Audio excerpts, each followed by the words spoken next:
signal to get all professional and shit. Yes. So here we are in Tallahassee, Florida, at a undisclosed location, and I'm sitting with the boys from Herakleion. What up? From New Orleans, Louisiana. What's going on? Hi. So man, a lot has changed. I mean, for the band at least. What we met back in 2022. Yes. And it was right when y'all released the demo.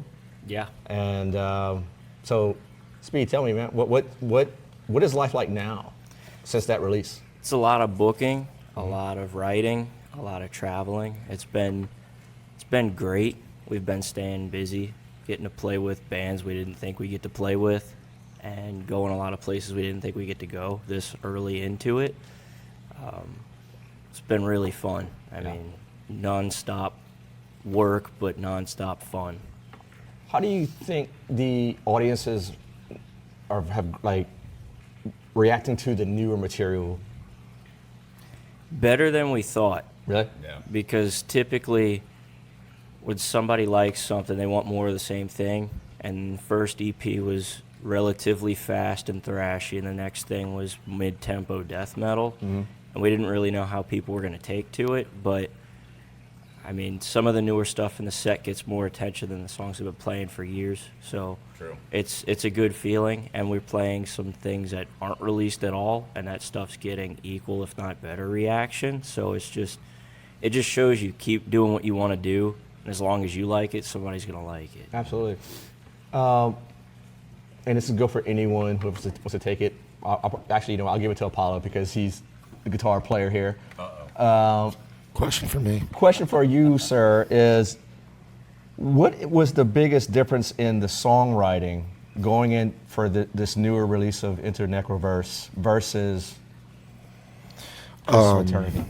The idea was the Curse of Eternity songs were pretty good, but I think we wanted to exit the thrashier kind of basic structure that we would put to our writing and just open the box a little bit to more stuff. We were experimenting with different time signatures, and stuff like that. So just really opening the territory a little bit, bringing in some more influence from the heavier side. Mm-hmm. And yeah. What kind of music was influencing you during that time writing all the new material? A lot of gore guts, I think. A lot of gore guts, a healthy dose of cynic, and death. Speaking of cynic, the last time, prior to this episode, y'all got to tour. Things have kind of blossomed.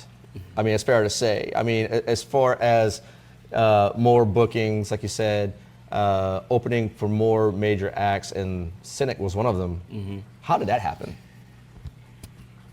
I messaged Paul Masvidal about their booking as soon as they announced the tour, and within a couple minutes we got on that bill with those guys, which was really special for all of us, but it was their anniversary of Focus, which is their landmark record, and It was in remembrance of Sean Reinert and Sean Malone, and Sean's one of my favorite drummers ever, and it was really special to be set up on the side of the stage like that guy used to do, playing in front of like a 15-foot banner of the guy. It was really surreal, and definitely one of those shows that didn't really feel like it happened because it was so different, but it was really cool. Yeah. Christian, I got a question for you, man. I know that, like bass players are kind of typically the unsung heroes of the low end during live performances and whatnot. But, with Herakleion, I noticed that, you're like, three of you, you're a very integral part of the music. And I know that just getting to know you on a personal level, there's a lot more than just the metal element. And I was just like, in your creative process, what do you do? What are you listening to whenever you bring in like material to the band for rehearsals? So some of my favorite bass players growing up, like I love Queen and I love John Deacon and I love his playing. I love Robert DeLeo from Stone Temple Pilots, and cats like that where if you listen to an isolated bass track, it's a musical piece in and of itself. It carries its own weight throughout the whole song. And and that makes it fun for me as a bass player when I play, is to be able to do stuff like that all the way through. It's musical, it's fun, it's entertaining, and it keeps my attention. So when I'm writing bass lines, I try to have that same mentality of like, it needs to be musical, it needs to move around, it needs to say its own thing, because a bass is its own thing. Right. It's not just the guy hiding behind the rhythm guitar Right. player, you know, in like a 4 or 5 piece death metal band. And being the 3-piece, really, when you do it like that, you fill out the space more when you branch out and you do your own thing. It makes it sound bigger than it is because it's 3 different pieces now and not just, you know, me accenting what he's doing. But that being said, I do have to be a second guitar player sometimes. You know, I do have the pick and I dig in and I'm playing that riff and, you know, to match his right-hand technique while we're playing. But I love the bass and I love that I get to float between being this like bridge between the, you know, the rhythm and the harmony. And that's what a bass player should be. You know, Right.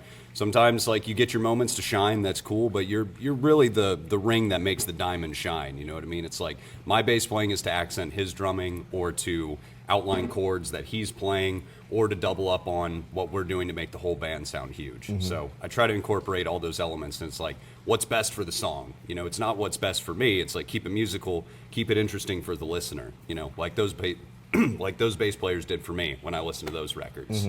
You know, so my influences don't necessarily come from death metal when it comes to writing bass lines. Like I take songwriting and riffs from the death metal guys and the thrash metal guys, but when I'm writing the bass lines, that's, you know, that's pure like Geddy Lee, John Deacon, you know, kind of worship when I'm playing. No shit, so, yeah. I mean, it pretty much sums it up for me. Yeah.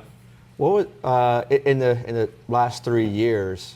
I mean, we probably have a lot to cover in the last 3 years because so much has happened. I mean, like I said it earlier that you guys were fortunate to open up for, you know, titans of metal in the scene like Goat Whore and Soylent Green, the Inside South part, Exhorter, and like y'all went on a full-on tour.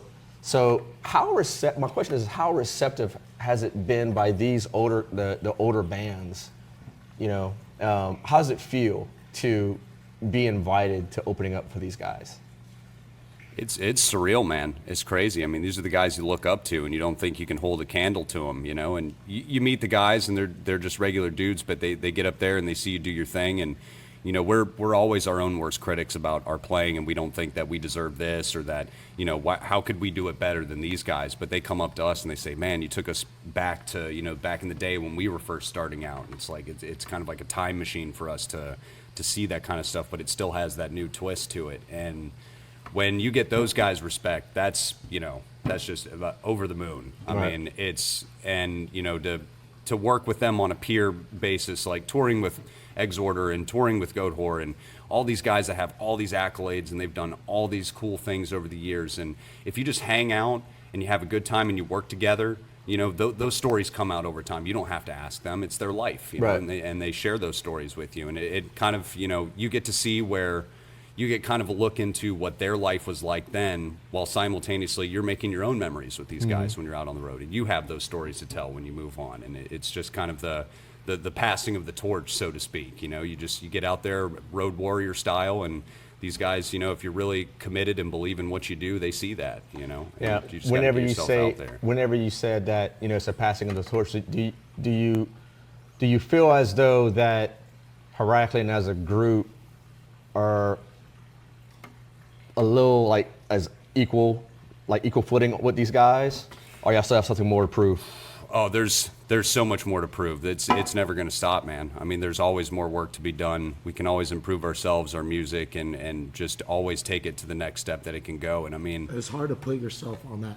It's hard to put yourself on that pedestal with all these bands that have come before you, that everyone looks as legacy acts. These are the people who have made the genre.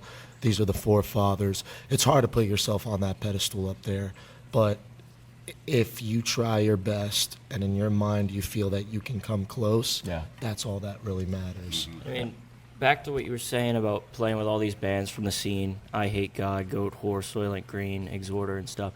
The biggest help that's been to us, not only getting us out in front of more people, is it makes you tighter because you're competing with nostalgia.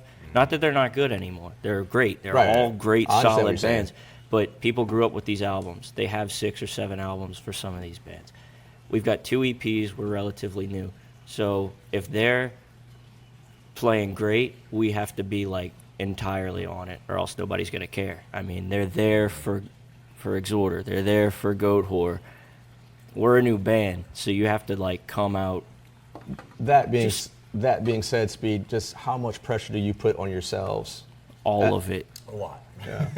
Every ounce of pressure. Yeah. And what are some of the things that y'all do to, escape that pressure? Like if there's like maybe a day that you just don't want to rehearse or don't want to practice, like what are some of the things that you just kind of take your mind off of that pressure and that stress?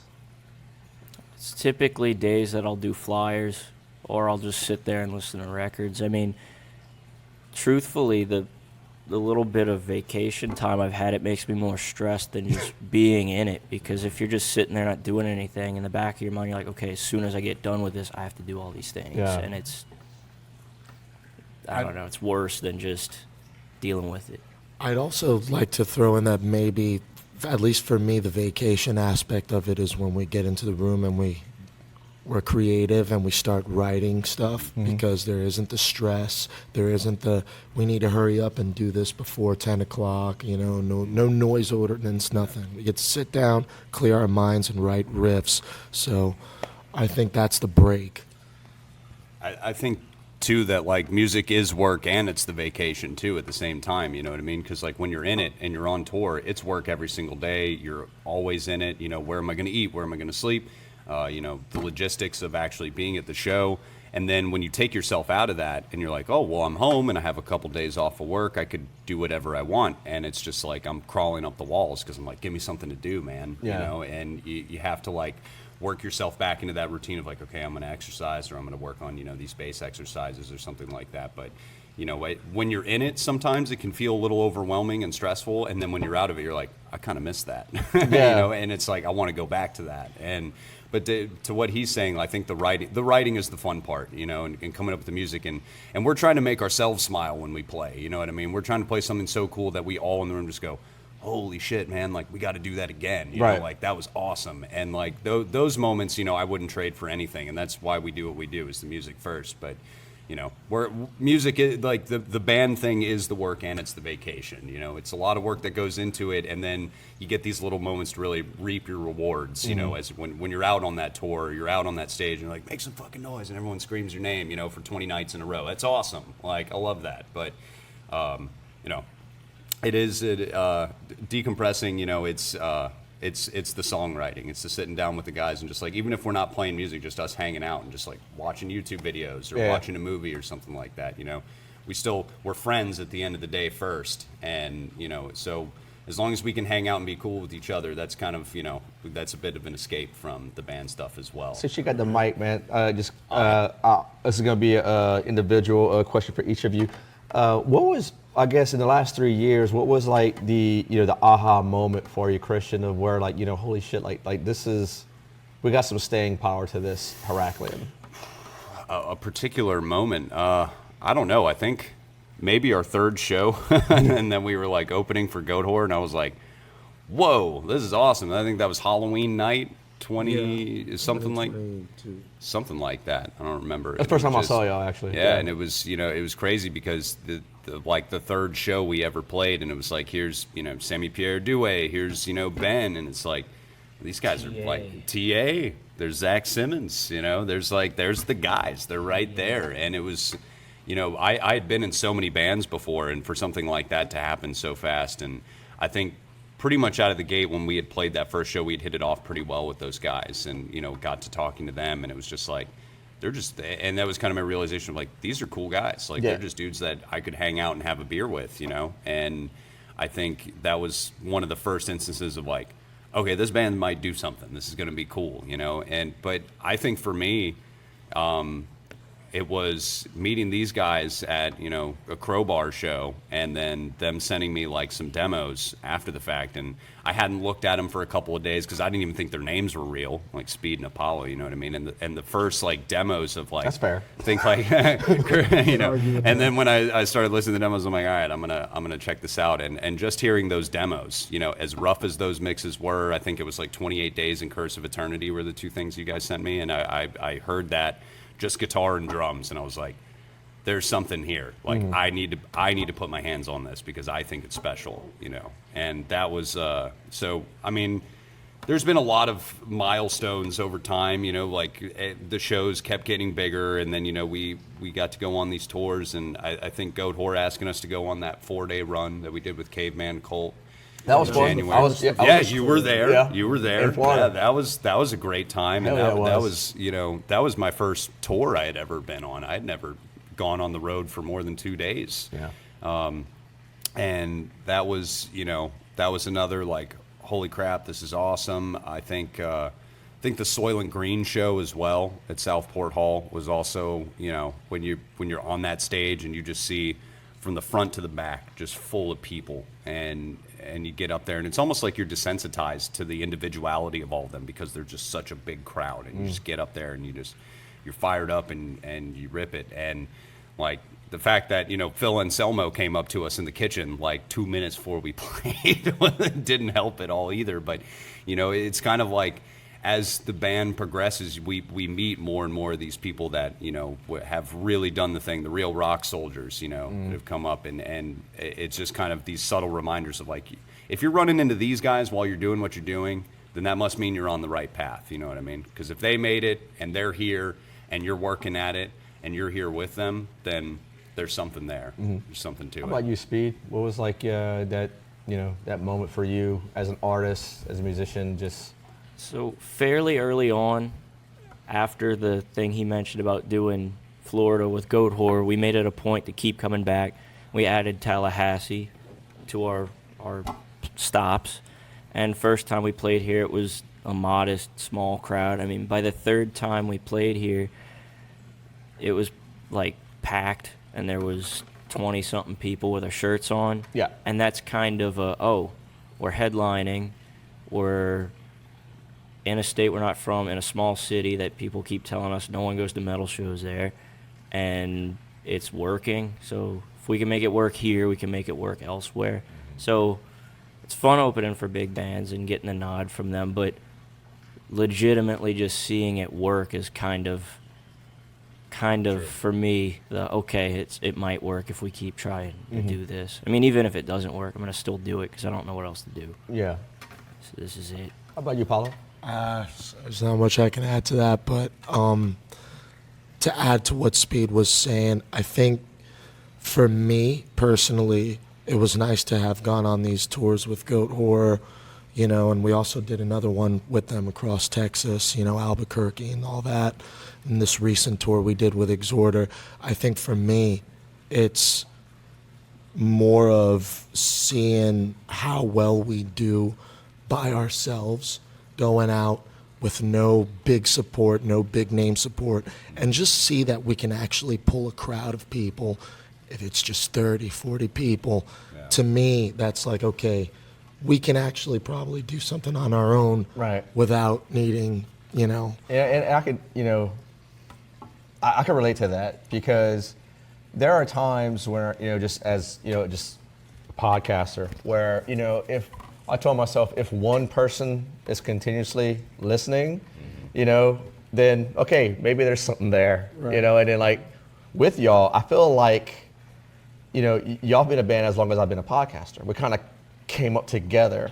Yeah. And you know, just being friends with y'all and just joining y'all on these tours, you know, I'm able to see like just the growth in all three of you, you know, as people and musicians and as a band, you know, and it's just fucking, I'm grateful for it. I'm really, you know, I feel very fucking privileged to be, you know, a part of it. Seriously. We are too. I mean, we, like you said, we've watched you grow, and it was interviewing us and friends of ours in the scene and stuff. And, you know, you mentioned us opening for big bands and stuff, and now you're interviewing your heroes on the podcast. So it just shows that if you keep doing what you love Exactly. and you keep doing it, it's going to work. And you're going to get out of it what you want. I'm sorry to talk over you. It's okay.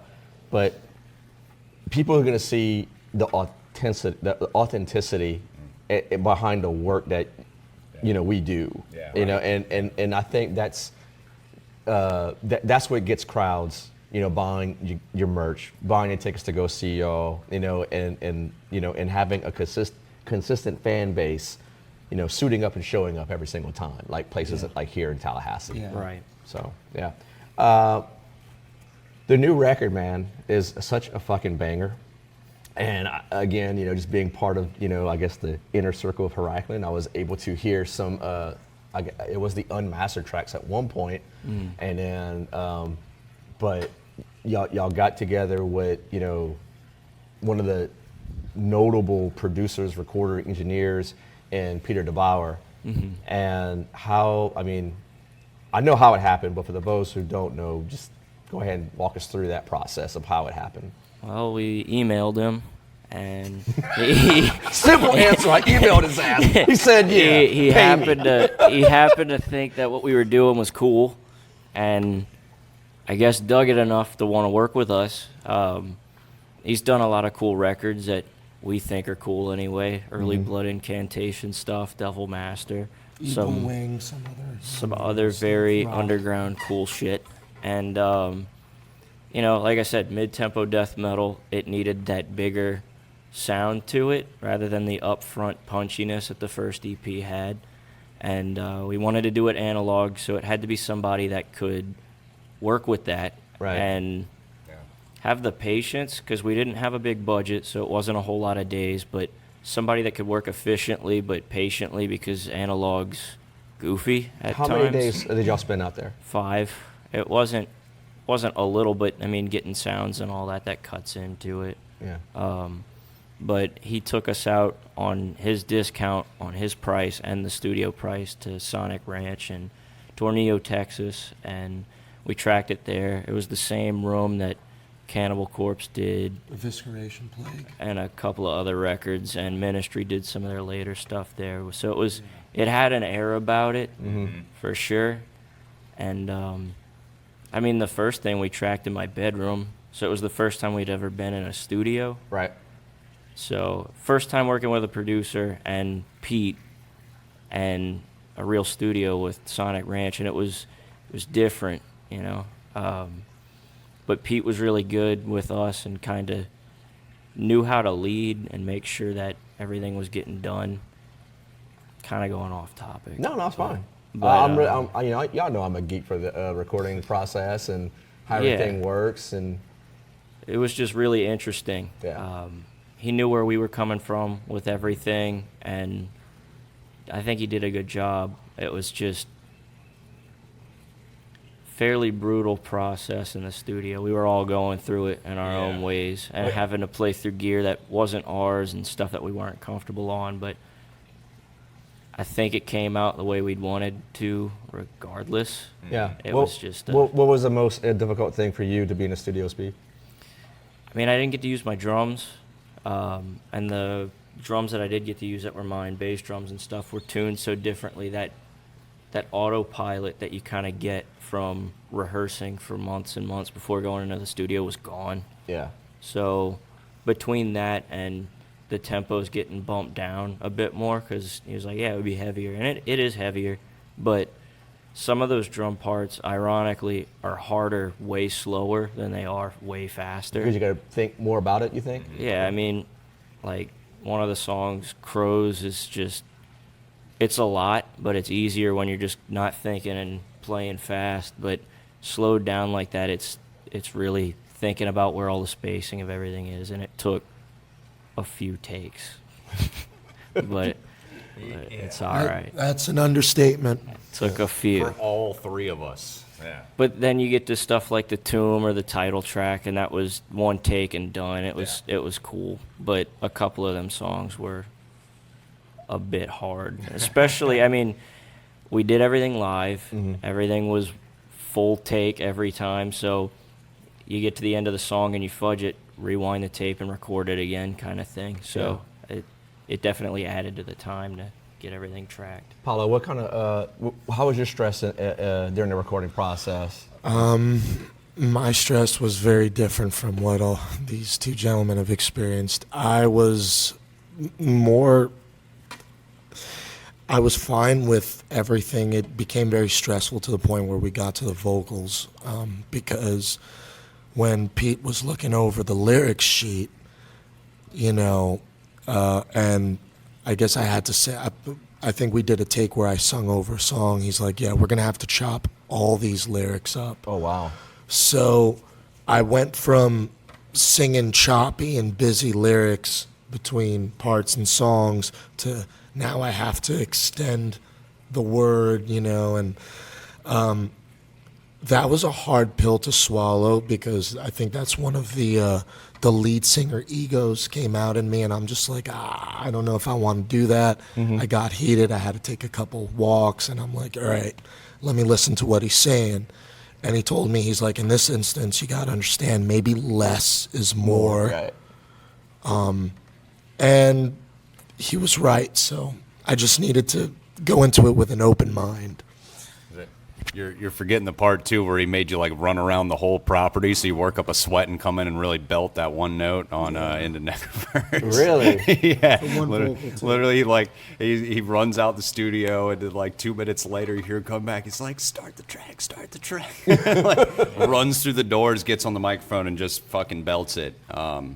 But I do remember, and to Apollo's credit as well, he has the most work out of the three of us in the studio because he has to record the guitar tracks, leads, and do vocals. Right. So I have mad respect for him, and that dude really is an Iron Man when he gets in the studio. I mean, as far as guitar parts go, he's really on it, and I have a lot of respect for that because it was not the same for me, dude. When I had to go over bass parts, and I'd be like, I would think I nailed it, and I'd be like, yeah, man, that sounded kick ass. I think that's the take. And the one thing that I fucking hated, Pete said all the time, was, let's listen to that. And that's when I knew it was. I was like, oh, it's wrong. I'm like, I gotta. And then it was. I felt at times like I was in the movie Whiplash, where it's like, are you rushing or are you dragging? And it's like sometimes you can tell, and you get ear fatigue, and you've been in there for a while, and. But at the end of the day, he was critical, but he was patient. You know what I mean? He wouldn't let you.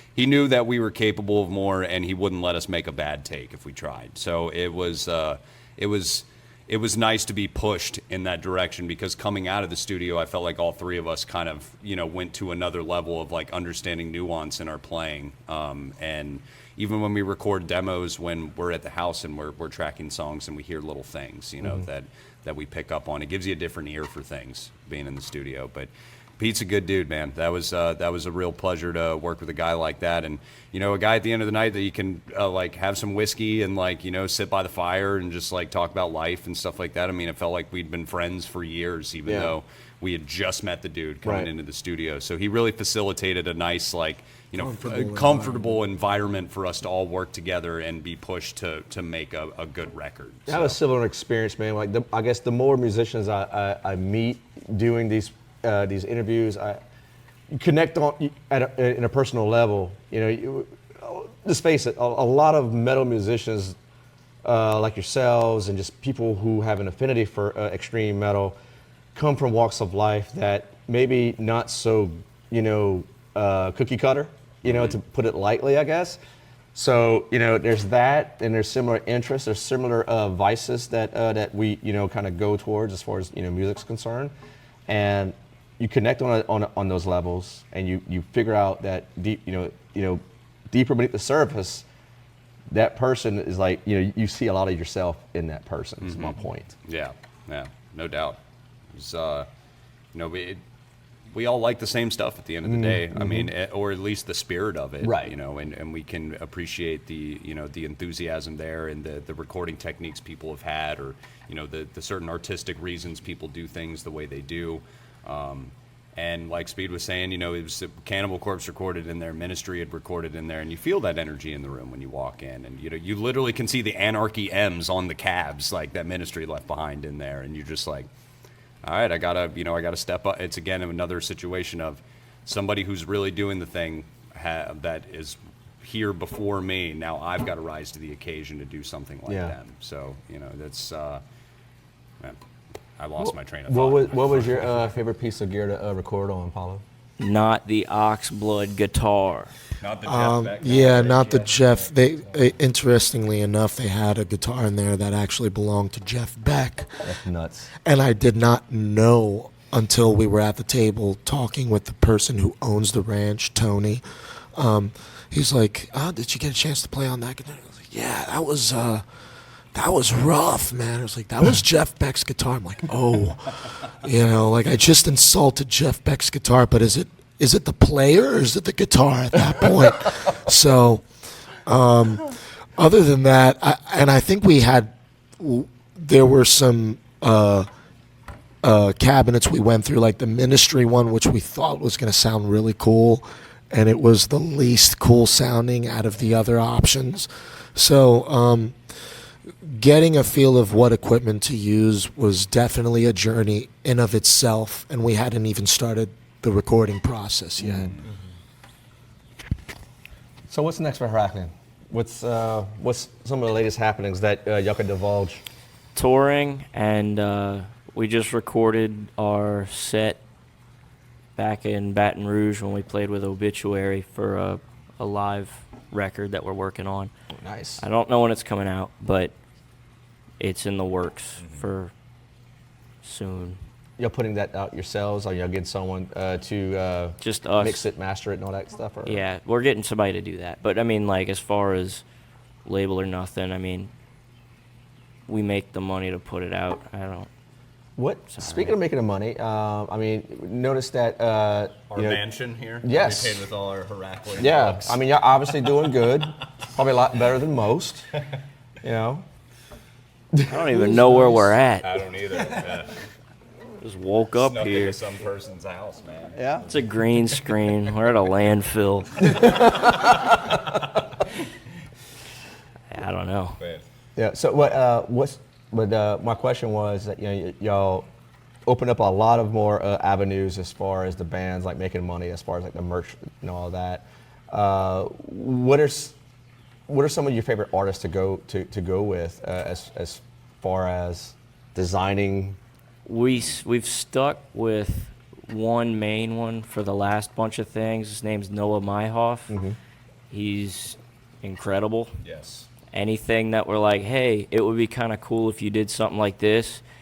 Typically, we've done commissions with some other people in the past, and they send it back and it's like, oh, this is cool. It's not really what you pictured in your head, but it's cool, and you put it out. Anytime we send him anything, it's exactly what we were envisioning. Uh-huh. So it's great. He's great at what he does.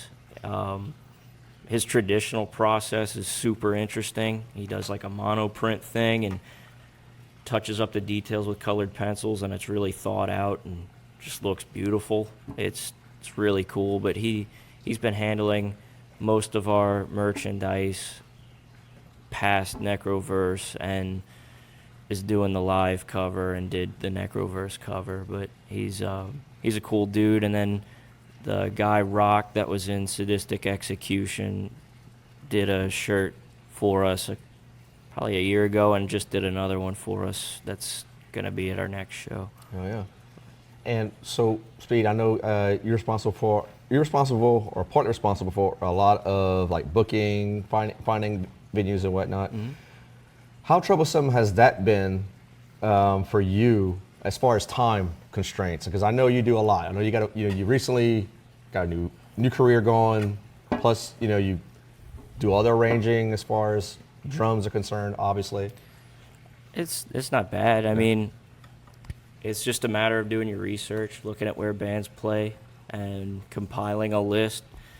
And we try to find all the smaller, cool bands from areas that are doing stuff. I mean, even if they just started, if they have a demo out and it rules, we want them on a bill. Yeah. I mean, it's just about making the coolest shows that we can, having the coolest flyers that we can, and looking for decent venues and stuff. I mean, even the vegan place we play here in Tallahassee, it's like every time we come here, I don't know why you're playing it, because it's all right. They Yeah. treat us good. The crowd's cool. The city's cool. I mean, It's just a matter of finding where to play in I know different areas. the Bart makes a hell of a vegan Philly cheesesteak sandwich. Am I right, They Chris? do. That's right. That's They right. do. Yeah, It's a staple every time. I come was here. pleasantly surprised by that when I first started getting into it, man. So thank you, Bart. But as far as time goes, it's a matter of not wasting as much as you can, which it's a perception thing, but just trying to make sure you do at least a few tasks for the band every day, whether it's on lunch break at work or before you go to bed or whatever. I mean, it's not bad. What were some of the within the last 3 years? I mean, just whenever you're there, what are some of the bands that are on taking the stage before you guys or after you guys that just kind of completely blew you away, Speed? There's a band from Tampa that we all collectively thought was really sick called Corrupted Saint. It's Yeah. like somewhere in between first two record, Malevolent Creation and Morbid Saint. And they were really tight, and they kind of disappeared for a bit, but I think they're doing stuff again. I think they have a show in like a month. But Nice. They're super sick. Not to be a loser, but Obituary, I mean, just got up there and kicked our ass like a month ago. So that was sick. I The mean, most consistent live band out of a lot of the Florida death metal scene. That is still true. plays. Yeah, I mean, even if they don't have a run of shows, they're gonna put one on, a web stream somewhere in their Yeah. home base. They're nonstop, man. no, they're great. It was really cool. Yeah. So, what's y'all been listening to lately to kind of keep the I guess the influence juices, the inspirational juices flowing to write the new album? My newfound free time from coming back from the Exhorter tour has just been a lot of I ride my bike about 10 miles a day, 5 times a week, and I usually work, I'm working 40, 50 hour work weeks most of the time. So I try to squeeze in a bike ride. And then I've just been going through all the Rush records. Yeah. I just kind of have this newfound little kid, this band is so cool. I'm watching all the interviews. I'm listening through all the records, the extended pressings, live recordings, and learning all the bass lines that I can, just off of that. And, it's a lot of that stuff I had already learned at one point in my life and kind of forgotten as time has gone by, but revisiting it now and relearning all that stuff, it's been awesome. And that's been my jam. And, a lot of the new stuff that we're working on is,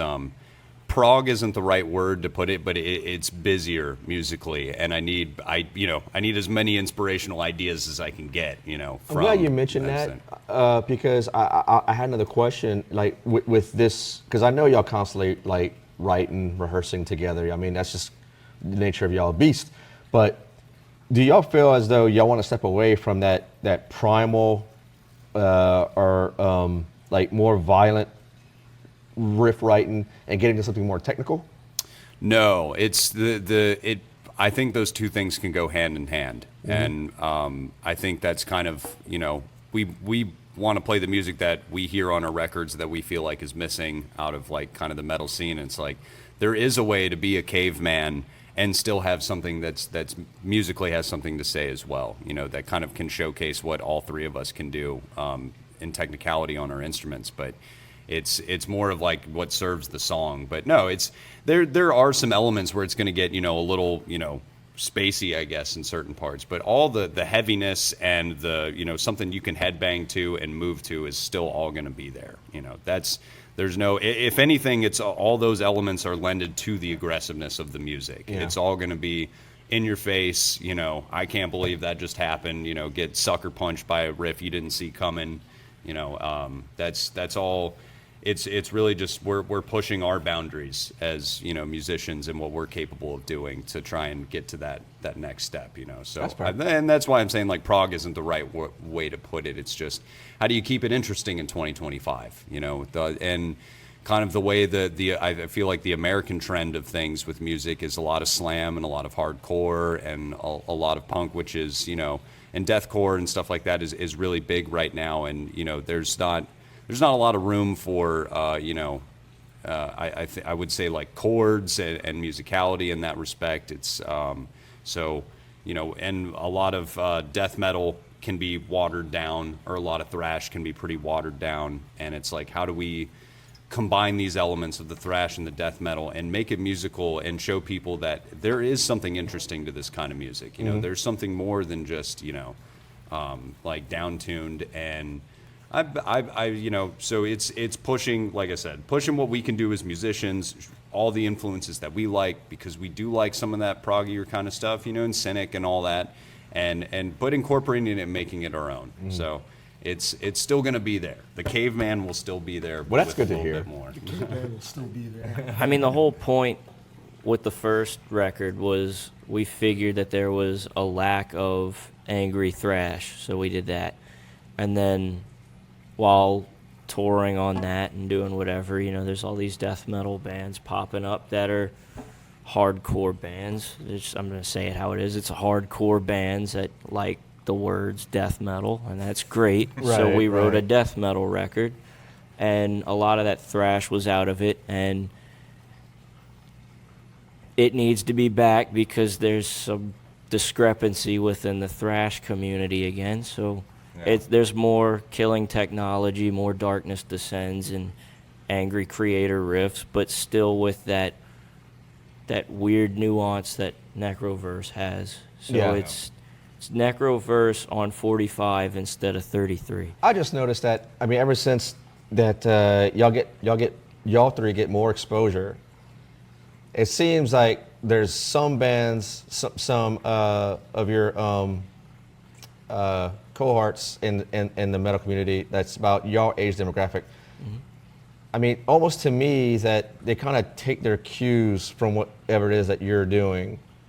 You know, whether it's in Herakleion or if it's in the Morbid Tales project that you two were in with Ben and Sammy. I'm not paying attention. Yeah. If you're paying I'm paying- attention, I have to if pay you're paying attention. attention I to gotta pay somebody attention. else's boat, you're not ruining yours. I don't know. Yeah, exactly. So I'm glad you said that because I mean, you know, and it's fine. You know, I just don't see a whole lot of originality into it. You know, and to me, who has listened to this type of music since I don't know '85. I mean, I've come up with the thrash scene. I've come Right. up with everything that has inspired you guys, and you know, there's like you said, there's some room for growth. There's some room for you know, just doing something more than just that. I don't even know if it's growth because I don't know. These bands wrote so many albums, you know, like Nothing Faces a cool Voivod record. I wish they wrote another Roar album before they did that, you know? It's like there needs to be more of some things. I mean, I'm all for growth, but sometimes you need to look to the past for the future kind of thing. Yeah, right. For right. sure.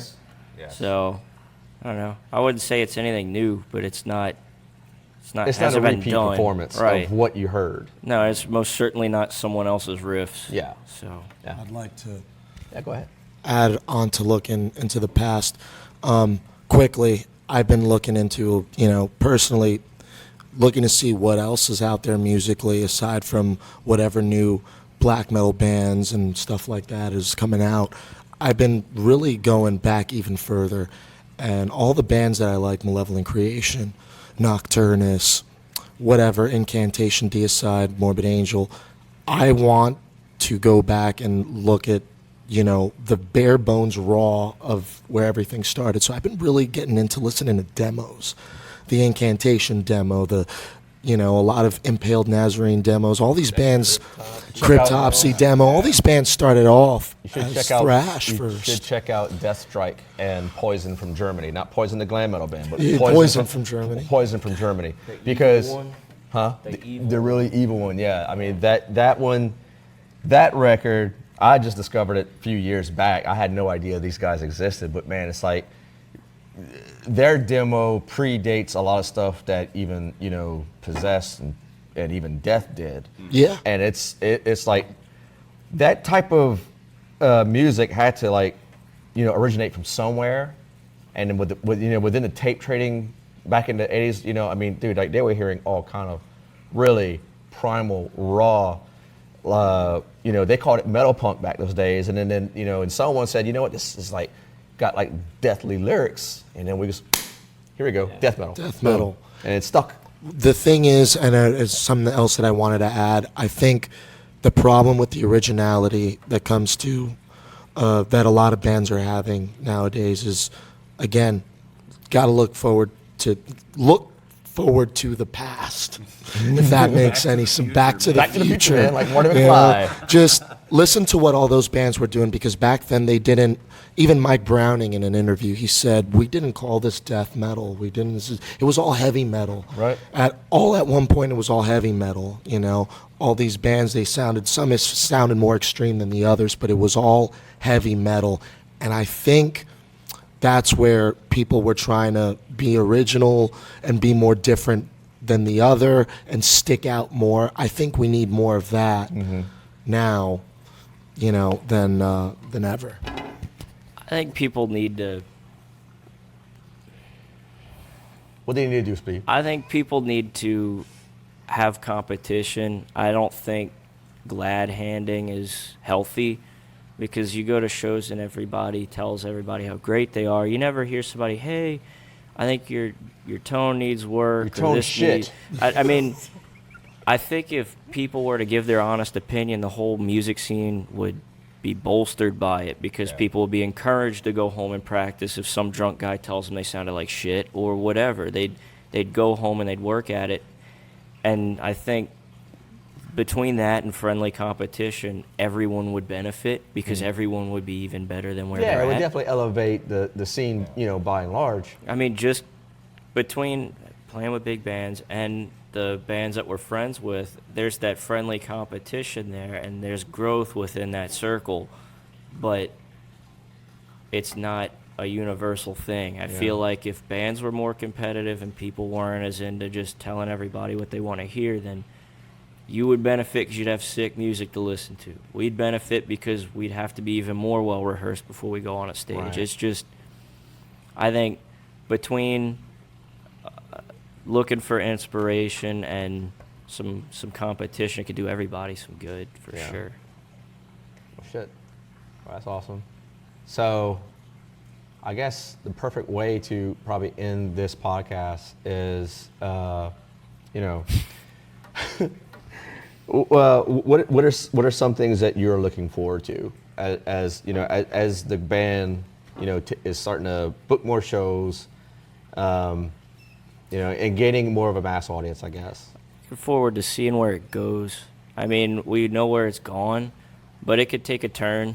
Either way, it could get better, it could get worse. But it's interesting to still see the reception of how people are viewing Necroverse and what songs stick out. The one that we thought was not the weakest, but not the strongest song on the record has gotten some of the most attention. Yeah. And looking forward to seeing where everything goes. I mean, we got offered our first bigger festival in September with 6 Feet Under and Sinister and Master, which all bands that we've heard Right. a lot. Yeah. So that's pretty cool, and just it's interesting. It morphed from having to reach out about that kind of stuff to it finding us. So that's really cool. Yeah. And looking forward to see how that progresses.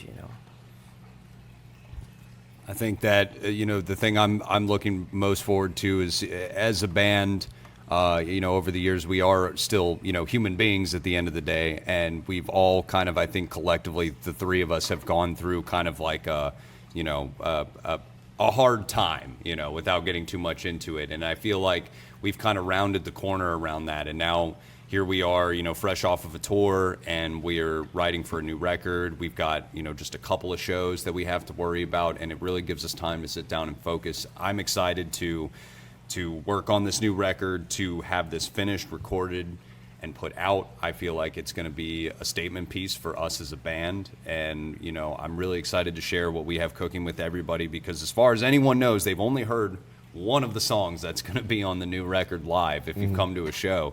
And I'm really excited to play some of these new tunes. As we play more shows, we're going to start incorporating more of the new songs and battle test them live. And I'm so stoked to be able to put out new music and Things have always had their ups okay? and downs. Are you finished? No I'm kidding.